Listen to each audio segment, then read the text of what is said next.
Hello and welcome to Inside and Out with Patricia Stark. I am Patricia Stark, joined by my co-pilot, Lynn Smetty. How you doing today, Lynn? I'm good, thanks. How's everybody? It is a great day, and it's a great day to be organized, or if you're not, a great day to get organized.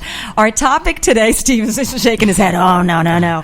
So our topic today is organized confidence, right? So why organized confidence? How does that contribute to confidence? What's so important about being organized? Well, one thing that I can tell you with our company, Patricia Stark Communications, is that the most successful performers, executives, athletes, experts, and entrepreneurs that we work with all seem to have one thing in common. They are really pretty organized people. I mean, they're organized in their homes, their offices, calendars, briefcases, suitcases, cars, you name it. And they also seem to be fairly organized mentally. Now, this doesn't mean that they have their act together all the time. I mean, they're human after all, but it seems that they try to kind of set themselves up as much as possible for success. And one thing that really comes up a lot of times when I witness working with these people is that really organization seems to be one of the biggest things that they all feel minimizes stress and helps them keep from feeling overwhelmed. So today what we're going to do is bring to you some of those nuggets of what can you do to be a little bit more organized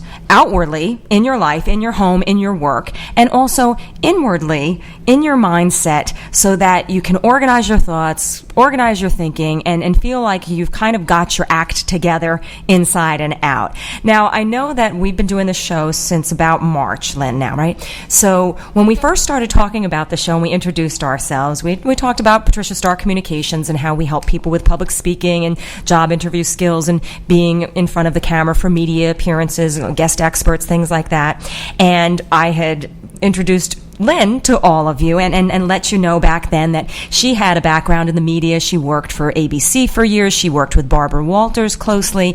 And then when she moved to Rockland to raise her family, she switched gears and she actually had her own company. And when I met Lynn, this is how we met and this is why we met, Lynn was a professional organizer. And it was back in 2007, and somebody had recommended you to me, Lynn. Yes. And I had her come to my office, and I've got to tell you, she put me in tip-top shape. She whipped me up. She cracked the whip. She kind of yelled at me at quite a few things. I didn't yell. No.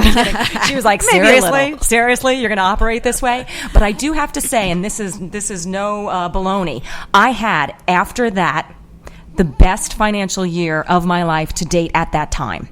So I have to say that it was almost like once you clear the clutter, once you kind of make everything have a place and put everything in its place, and you don't have any baggage or weight weighing you down, basically, there's only place you have to go from there is up.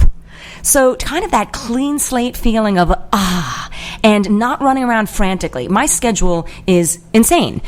I'm a mom of a 10-year-old. I have my own company. My schedule is never the same weekly, let alone daily. So if I don't know where stuff is, it's like a panic stress pit session trying to get out of the house or get things together that I need.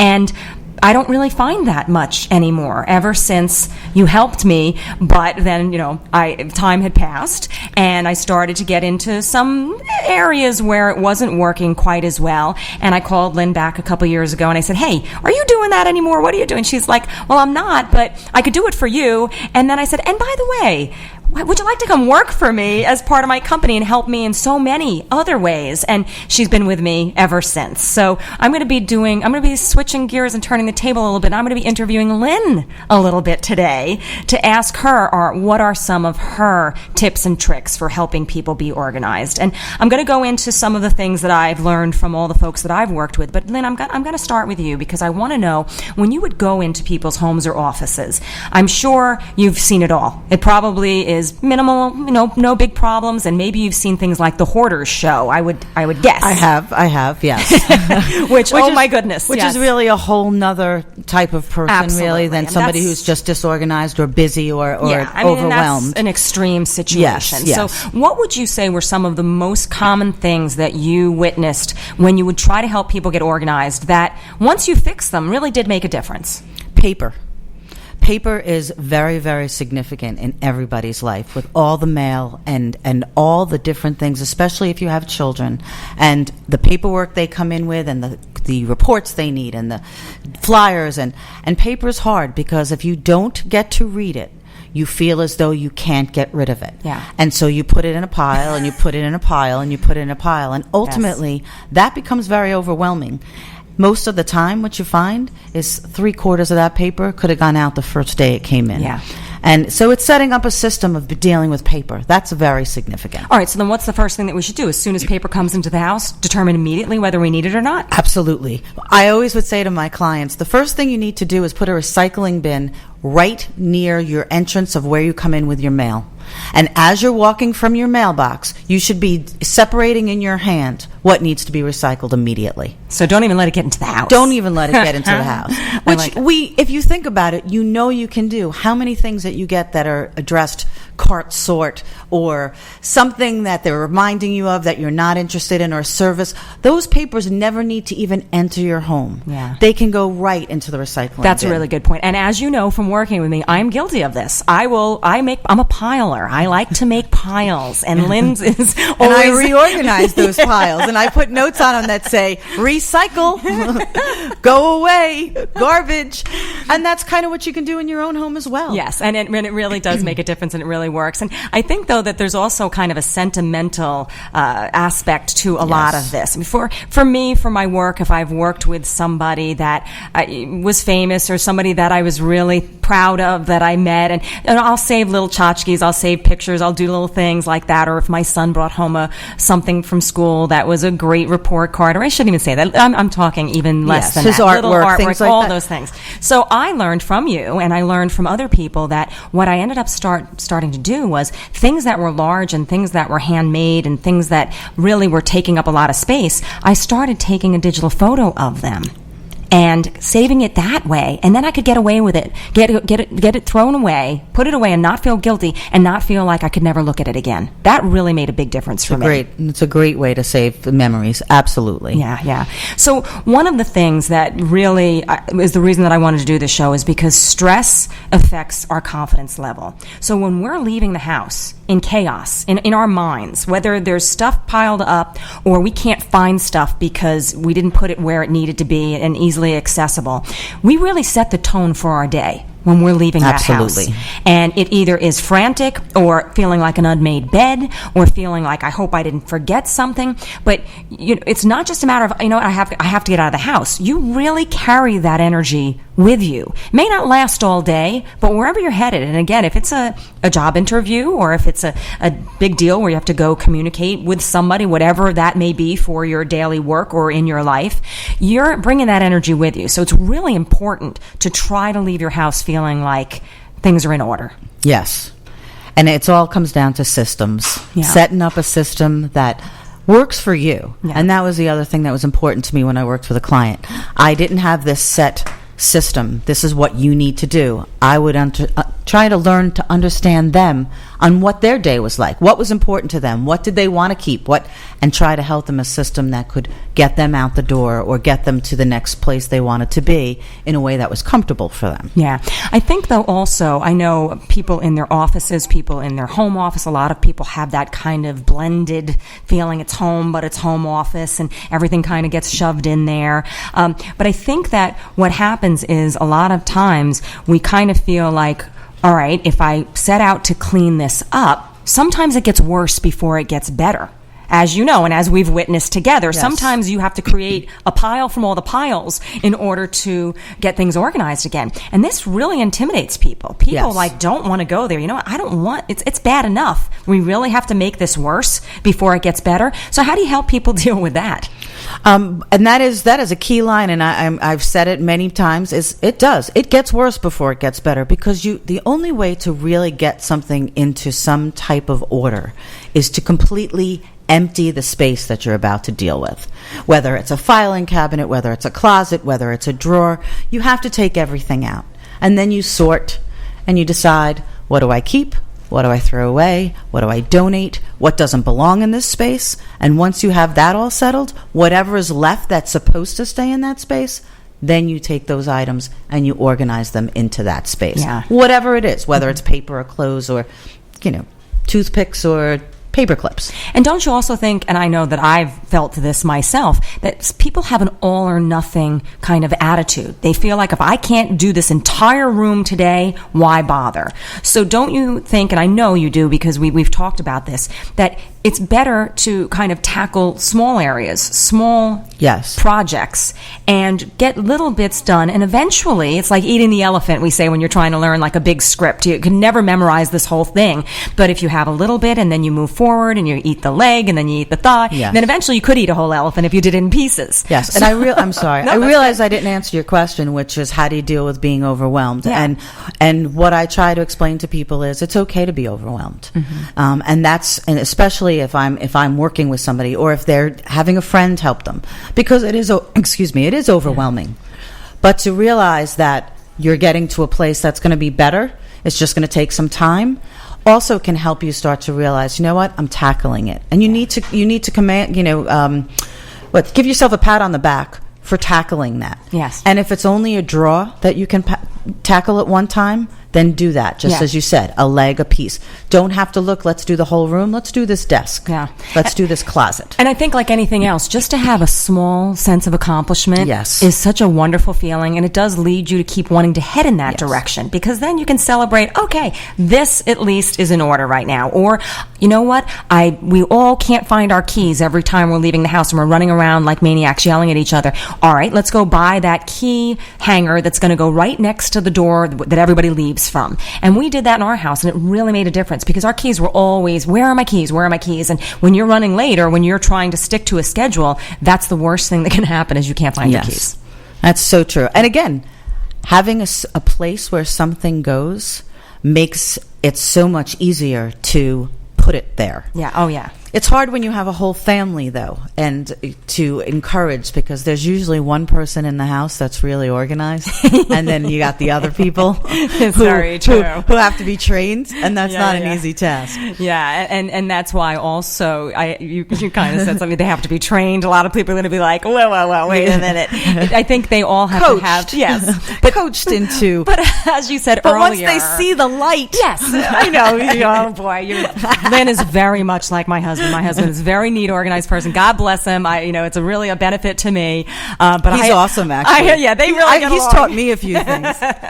But they really, have helped me in many ways. And one interesting thing when it comes to work or dealing with a he said, she said situation where, let's say that you're at work and you have to write down what took place, or someone gave you a task to do, or there was an agreed upon decision on who was going to do what, where, and when, or you called somebody and they told you to expect something. So what my husband would always do, which I kind of took on after a while, is that before PDFs and our cell phones and our calendars, when people use day timers, he was really brilliant. And this translates into technology now, but when he would have a conversation with somebody, if they said they were going to do something, or whatever that specific conversation was that they both set out in agreement to, he would write down the day, the time, what was said, etc., so that if somebody came back later and said, well, I didn't say that, or no, I said to do this, he'd go, well, I can tell you that at 12:15 on Wednesday, March 13th, this was a quote of what you said and what we agreed to.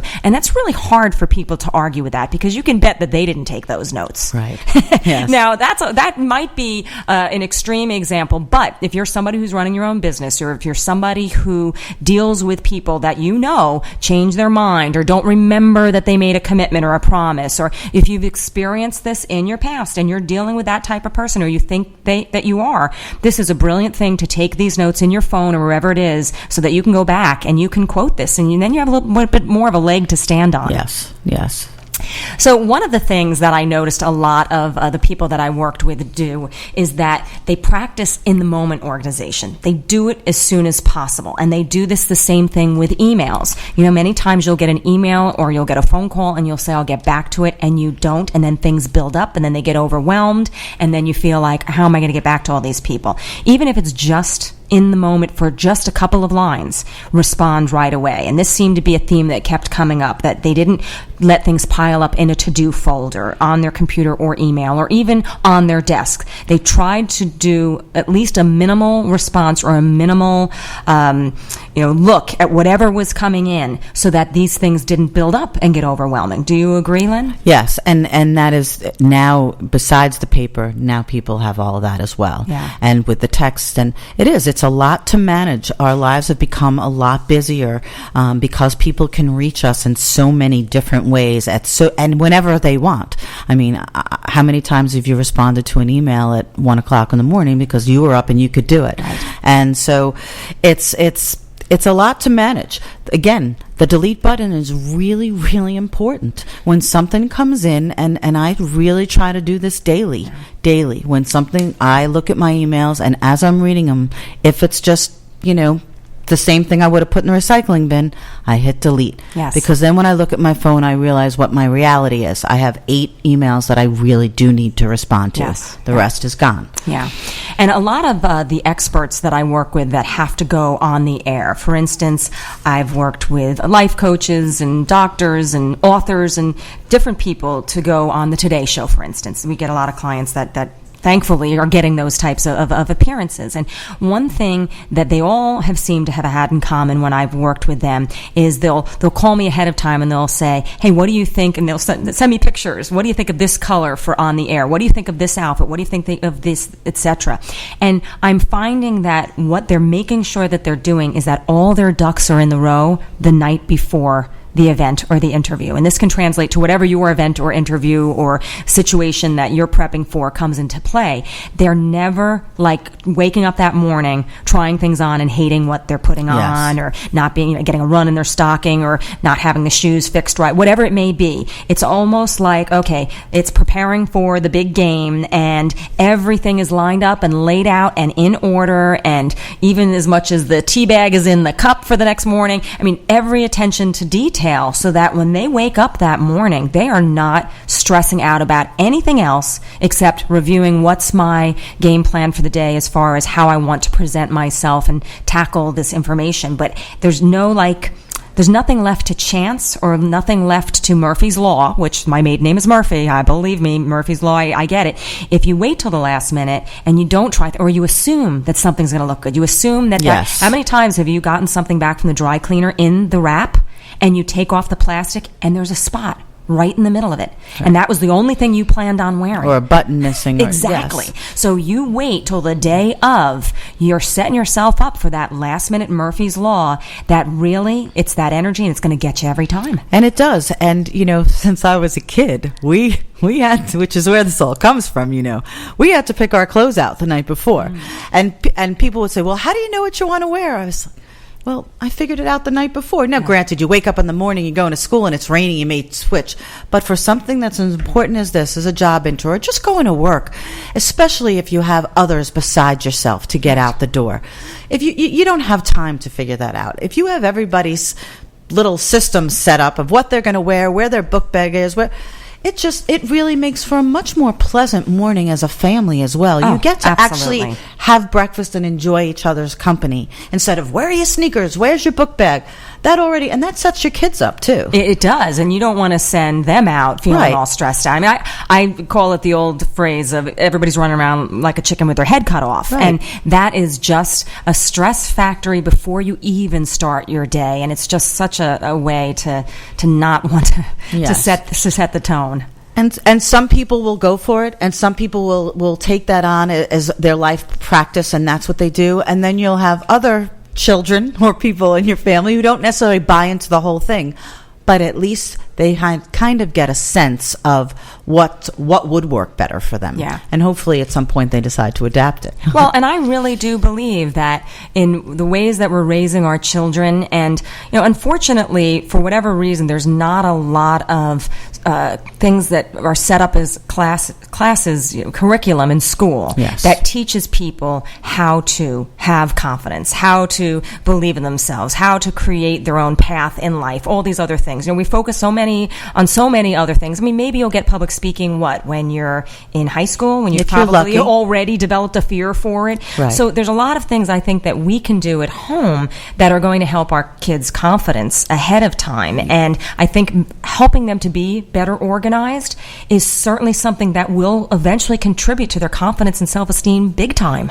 I just as you were saying that, I'm thinking about the 8-year-old boy, who gets up in the morning, he puts on his clothes that match, that are clean. He comes down, he eats a good breakfast, he talks to his parents, he gets on the bus with his school bag, he knows his homework's in there, he sits down at the desk, and he's got to feel better.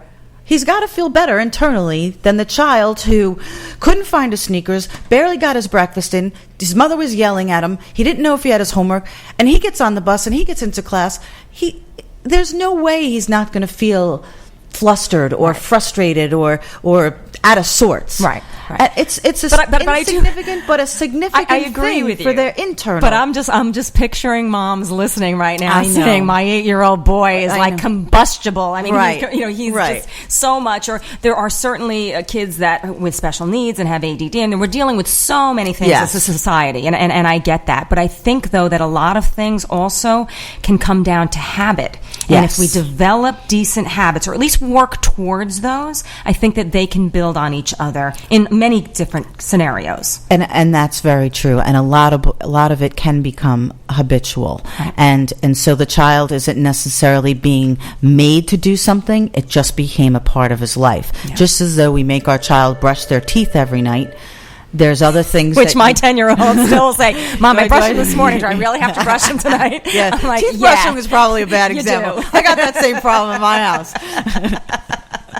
So we are actually live on the air. So if you have any questions about how you organize yourself, any tricks or tips that you'd like to offer to our listeners, our number is 845-362-0013, 845-362-0013. Or if you have a situation that you're overwhelmed by, that you'd maybe like to run by Lynn's direction, say, hey, how can I be better organized? Lynn can certainly answer those questions as well. One thing that I noticed one time when I was actually on a shoot, I had a great opportunity several years ago to have one show that was a pilot that actually did air on the Learning Channel called Paycheck Showdown. And I was one of the co-hosts where we were coaching people to help to set themselves up and ask for a raise at work. And it was a really great concept. Unfortunately, after it aired, the upper management changed and they didn't pick it up. But it was a really fun experience. And we shot at the studio where What Not to Wear with Clinton Kelly, took place. So Stacey London was, his co-host. So we got to be in that wardrobe room, in that dressing room, and I got such a great idea from how they lined up her shoes. What they did was, when they had the shoes in the shoe boxes stacked up on the shelves, you don't want to be rummaging through trying to say, oh, which pair was that again, or you've got the same brand, or whatever it is. If you're not lucky enough to have one of those people that have one of those wonderful closet systems where it's all laid out like Mariah Carey or Imelda Marcos, which I would be wonderful. But if you don't and you're trying to stay organized and you want to keep them in boxes so that they also stay better, so that you don't have them all knocking together, etc., is you can do clear. I've seen people do clear boxes, and that's certainly one thing. But what they did for this show, which I thought was really neat, is they just took a digital picture of each set of shoes and put it on the outside of each box. So you could just see in a glance what was in the boxes without even opening them. And I stole that idea. I thought that was a really great idea. And that actually can work for your garage. That can work for your kids' stuff. It can work for anything where you're not just going to be opening things that are in those. Thankfully, they're in the drawers. But sometimes when we go rummaging through, that's when we pull and ripping stuff out, and it's getting messy all over again. It's a great thing. And actually, you can translate that into so many different things. When my kids were little, when they couldn't read, I would actually draw a picture of, or put a picture of the, Power Ranger on the outside of the box so they knew that's where their Power Rangers went. And then as they get older, you can change it to read Power Rangers, and then they read it. Yes. And again, it just teaches them everything has a place, and it's so much easier to find when it has its place. It is. It's so true. And again, if you are investing in nice things and nice clothes and stuff for your office and at your home, things stay nicer when there's not clutter. And to be able to see what you really like and what you don't. And I remember it was George Carlin that did this great stand-up on, we have stuff in our house And then the only reason we leave our house is to go get more stuff Yes. to bring it back in our house, or to go make money so we can get more stuff to bring it. It was hysterical. I do remember stand that. Up. And it's also what I found with working with a lot of people also is because they don't know what they have, they go out and buy more of it. I've been guilty of that sometimes in my closet, I have to tell you. I've found that a lot. And, they would have 14 black tank tops and 7 of them would have tags. Yes. Because they couldn't find that black tank top. And it's so being organized helps you save money. It helps you realize you don't need as much if you know where everything is and you maintain it and you clean it and you take care of it. It's so true. When I'm really on my best behavior and I have that time, and we really do have to say that it does take some time to get organized, and I get that. And everybody's juggling 8 million things. We've got a lot on our plates, and we're talking perfect scenarios here, but we can certainly work towards those directions, right? So when I do have that time, I really love maybe once every time that the seasons change is a good time, and I'll take stuff out, because a lot of times when I work in production, I get clothes given to me, and sometimes I'll be like, oh, this is great, but then I don't necessarily use it, or I'll have things that only work on camera that I wouldn't wear out in the street or on public for whatever reason, because it's just not my thing. But what I ended up doing, which will make me really organized when I take the time to do it, is that I'll group things by what are suit jackets, what are dresses, what are tank tops, what is the section for that where the skirts are and the pants go, and things like that. And then I've even, when I've had a lot of time on my hands, which is very rare, but I put things in rainbow color order so that I go to the closet, I know where the colors are. It's called likes with likes. There you go. And put all your flats together, put all your short sleeve t-shirts, put all your tank tops. It's just because if you go in your closet, in a sense, I'm going to wear a short sleeve shirt today. And you go right to those instead of looking through every single shirt. Yes. Likes with likes is a great way to start. Yes. I agree. And, when I was a kid, I used to watch this show in the 70s called Let's Make a Deal, if you remember, with Monty Hall. And I loved this show because at the end of the show, he would always come into the audience and he would ask for the most obscure random things. And if you had it in your bag, you could play a game or you'd win $10 or whatever it be. So I had this fantasy as a kid that I was going to get this big bag and I was going to fill it with every ridiculous thing that I could. He would ask for like a nail file or a small canned ham or some really random weird things. So I was going to make it to the show and I was going to have every possible thing in this bag because I was going to win. Of course, that never happened. But as I've been writing, I definitely wouldn't have won ever. No, you would not. I have a wallet, sunglasses. I do. Well, I translated it as because I've been working on this book, as I've mentioned on the air, and one of the things that I was talking about was creating a Murphy's Law confidence bag, where basically, if anything can go wrong, and it usually does, I will put things into this kind of emergency kit that I will keep in my larger bag that I bring with me. And, some things, it could be a nail clipper or clear nail polish if a pantyhose runs, or key ring circles I found. You ever see those just silver key ring circles that you can replace things with? I've actually put them on zippers that have broken, on bags or on a coat or whatever, and you put that back on, and now you can get the zipper back open. And I keep them in there.